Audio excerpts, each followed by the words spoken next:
തിരുവനന്തപുരം നെയ്യാറ്റിൻകരയിൽ മഹാത്മാഗാന്ധിയുടെ ചെറുമകൻ തുഷാർ ഗാന്ധിയെ തടഞ്ഞ് ആർഎസ്എസ് ബിജെപി പ്രവർത്തകർ. ബിജെപി കൗൺസിലർ മഹേഷിന്റെ നേതൃത്വത്തിലാണ് തുഷാർ ഗാന്ധിയെ തടഞ്ഞു നിർത്തി ഭീഷണിപ്പെടുത്തിയത്. നെയ്യാറ്റിൻകര ടി.ബി. ജംഗ്ഷനിൽ ഗാന്ധിയൻ ഗോപിനാഥൻ നായരുടെ പ്രതിമ അനാച്ഛാദനം ചെയ്ത് മടങ്ങിയവയാണ് സംഭവം. വിവരങ്ങളുമായി മനസ മനോജ് ചേരുകയാണ്. മനസ, എന്തൊക്കെയാണ് മറ്റു വിശദാംശങ്ങൾ? സിന്ധൂരി, നെയ്യാറ്റിൻകര ടി.ബി. ജംഗ്ഷനിൽ ഗാന്ധിയൻ ഗോപിനാഥൻ നായരുടെ പ്രതിമ അനാച്ഛാദനം പരിപാടി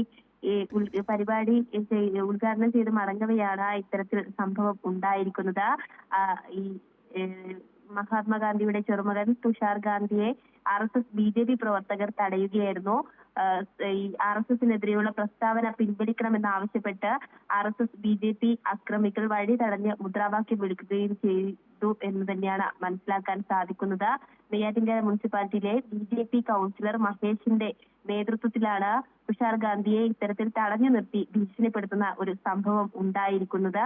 പോലീസ് ഇടപെട്ട് പ്രവർത്തകരെ നീക്കിയതിനാൽ ആളപായം ഉണ്ടായില്ല എന്നാണ് ലഭിക്കുന്ന വിവരം. അരമണിക്കൂറോളമാണ് തുഷാർ ഗാന്ധിയുടെ വാഹനം ഈ പ്രവർത്തകർ തടഞ്ഞു നിർത്തിയത്. തുഷാർ ഗാന്ധിയുടെ പ്രസംഗത്തെ തുടർന്നാണ് ഇത്തരത്തിൽ പ്രതിഷേധം നടത്തിയത് എന്നാണ് BJP ഉന്നയിക്കുന്ന വാദം. രാജ്യത്തിന്റെ ആത്മാവിനെ ക്യാൻസർ ബാധിച്ചിരിക്കുന്നുവെന്നും സംഘപരിവാറാണ് ക്യാൻസർ പടർത്തുന്നതെന്നും തുഷാർ ഗാന്ധി പ്രസംഗിച്ചിരുന്നു. ഇത് പിൻവലിച്ച് മാപ്പ് പറയണമെന്ന് ആവശ്യപ്പെട്ടാണ് RSS BJP പ്രവർത്തകർ ഇത്തരത്തിൽ പ്രതിഷേധവുമായി തടയുന്ന ഒരു സ്ഥിതിയിലേക്ക് എത്തിയത്. എന്നാൽ നിലപാടിൽ മാറ്റമില്ലെന്നും പറഞ്ഞതിൽ ഉറച്ചു നിൽക്കുന്നതായുമാണ് തുഷാർ ഗാന്ധി അറിയിച്ചത്. ശേഷം ഗാന്ധിജിക്ക് ജയ് വിളിച്ചുമാണ് തുഷാർ ഗാന്ധി മടങ്ങിയത്. ഈ സംഭവമാണ് ഈ BJP RSS പ്രവർത്തകർക്ക് ഇത്തരത്തിൽ പ്രകോപനം ഉണ്ടാകാൻ കാരണം എന്നാണ് BJP ഉന്നയിക്കുന്ന വാദം. സിന്ധൂരി, മനസ്സ, ഇത്തരത്തിൽ പ്രതിഷേധിക്കുമ്പോൾ അല്ലെങ്കിൽ നമ്മൾ മുന്നോട്ട് വെക്കുന്ന ഒരു പ്രധാനപ്പെട്ട വാദം നമ്മളിപ്പോൾ ഉത്തരേന്ത്യയിലും മറ്റും കാണുന്നതാണ്. ഏതെങ്കിലും തരത്തിലൊരു സർക്കാരിനെതിരെ അല്ലെങ്കിൽ മറ്റു രീതിയിലൊരു പ്രതികരണം നടത്തുമ്പോൾ അതിനെ അടിച്ചമർത്തുന്ന ഒരു നടപടിയാണ് BJPയുടെ ഭാഗത്തു നിന്നും ഉണ്ടായതിൻ്റെ അതിൻ്റെ ഒരു ഏറ്റവും പ്രധാനപ്പെട്ട തെളിവായിട്ട് വേണം ഇപ്പോൾ ഈ ഒരു വിഷയത്തെ നമുക്ക് മനസ്സിലാക്കുവാൻ, അല്ലേ? തീർച്ചയായും സിന്ധൂരി, ഇത്തരത്തിൽ നിലപാട് പറയുമ്പോൾ അത് പറയാൻ കഴിയാത്ത അല്ലെങ്കിൽ പറയാൻ സമ്മതിക്കാത്ത ഒരു സ്ഥിതിയിലേക്കാണ് RSS BJP പ്രവർത്തകർ പോകുന്നത്.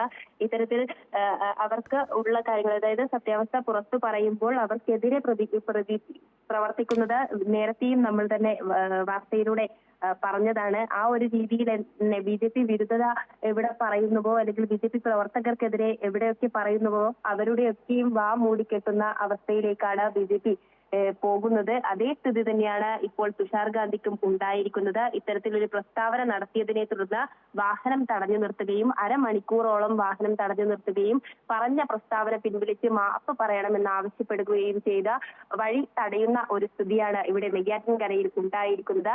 തീർത്തും ഇത് BJPയുടെ പ്രകോപനപരമായ ഒരു ഇടപെടൽ തന്നെയാണ്. സിന്ധൂരി, വ്യക്തമാണ് മനസ്സ. തിരുവനന്തപുരം നെയ്യാറ്റിൻകരയിൽ മഹാത്മാഗാന്ധിയുടെ ചെറുമകൻ തുഷാർ ഗാന്ധിയെ തടഞ്ഞ് RSS BJP പ്രവർത്തകർ. BJP കൗൺസിലർ മഹേഷിന്റെ നേതൃത്വത്തിലായിരുന്നു തുഷാർ ഗാന്ധിയെ തടഞ്ഞു നിർത്തി ഭീഷണിപ്പെടുത്തിയത്. നെയ്യാറ്റിൻകര ടി.ബി. ജംഗ്ഷനിൽ ഗാന്ധിയൻ ഗോപിനാഥൻ നായരുടെ പ്രതിമ അനാച്ഛാദനം ചെയ്ത് മടങ്ങിയവയായിരുന്നു സംഭവം.